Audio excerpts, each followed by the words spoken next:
A new day dawns bright, plantation's beauty in sight. 33325's light. Good morning, Patriots. Today is Monday, February 13th, and we've got some exciting news to start off your day. I'm Sylvia. And I'm Jake. Please stand for the pledge.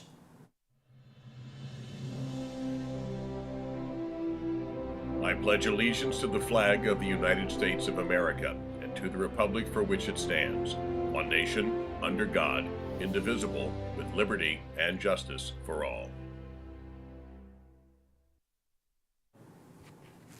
If you fell asleep before the fourth quarter last night, I am here to tell you that the Kansas City Chiefs defeated the Philadelphia Eagles 38-35 in the 57th Super Bowl at State Farm Stadium in Glendale, Arizona. The Chiefs dominated the second half, scoring 3 touchdowns to the Eagles' 1 touchdown and a field goal. Multiple Super Bowl records were set, including the longest punt return by the Chiefs' Kadarius Toney and the most rushing yards by a quarterback, with the Eagles' Jalen Hurts rushing for 70 yards. In other Super Bowl news, Rihanna stole the show in more ways than one during halftime. A representative for Rihanna confirmed to NBC News that she's pregnant with her second child. Fans were speculating that the artist might be pregnant after she cradled her midsection several times during her performance. At the start of the show, as Rihanna descended onto the field from a floating stage, she opened her red tracksuit to reveal a seemingly growing baby bump. We continue to highlight Black Americans who have had an impact. Today we introduce to you Jean-Michel Basquiat. Jean-Michel Basquiat was a Puerto Rican and Haitian American artist who rose to success during the 1980s as part of the Neo-Expressionism movement. Basquiat first achieved fame as part of the graffiti duo Samo, alongside Al Diaz, writing enigmatic epigrams in the cultural hotbed of Manhattan's Lower East Side during the late 1970s, where rap, punk, and street art coalesced into early hip-hop music culture. By the early 1980s, his paintings were being exhibited in galleries and museums internationally. At 21, Basquiat became the youngest artist to ever take part in Documenta in Kassel, Germany. At 22, he was one of the youngest to exhibit at the Whitney Biennial in New York. The Whitney Museum of American Art held a retrospective of his artwork in 1992. Basquiat's art focused on dichotomies such as wealth versus poverty, integration versus segregation, and inner versus outer experience. He appropriated poetry, drawing, and painting. He combined text and image, abstraction, figuration, and historical information mixed with contemporary critique. He used social commentary in his paintings as a tool for introspection and for identifying with his experiences in the Black community, as well as attacks on power structures and systems of racism. His visual poetics were acutely political and direct in their criticism of colonialism and support for class struggle. Thank you to the Black Student Union for sending us these videos. Jake, have you gotten your Valentine's Day gift yet?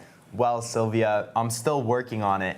But I was thinking of getting a rose, some chocolates, and a 3D printed keychain from the Pre-Engineering Society for just $5.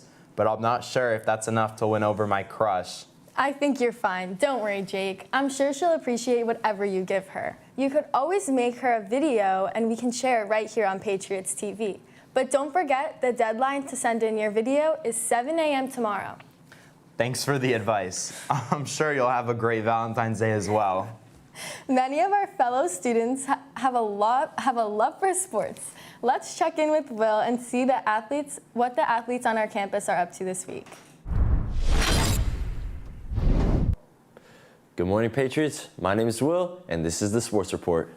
Last week, girls soccer beat Merritt Island 2-1 on Friday with goals from Samantha Villaverde and Camila Domin.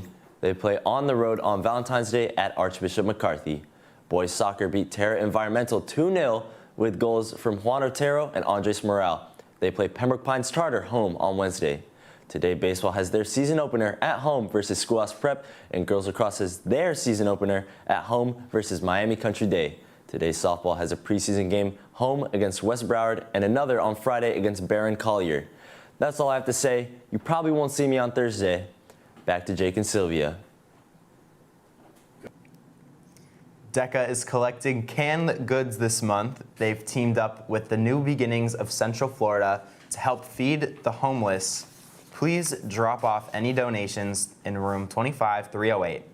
You have until February 28th to donate. The Pre-Law Society will be holding a bake sale tomorrow during lunch behind the 7000 building. Attention Patriot chefs! There will be a meeting this Wednesday, 3:45 p.m. in room 8205 to discuss the ingredients needed for the first dish. Don't forget to make sure you've completed the safety test if you're participating. This needs to be done by Thursday. If you have any questions, please contact Mr. Council at craig.council@ahschool.com. That was a lot of food news, and there's more. Today's lunch is spaghetti with meatballs and garlic bread. You can also grab a ham and cheese sub. Gluten-free options are always available as well. For any school announcements or news that you would like to share here on Patriots TV, you can email us at was@ahschool.com. That's all the news we have for you today. I'm Jake. And I'm Sylvia. Have a wonderful day.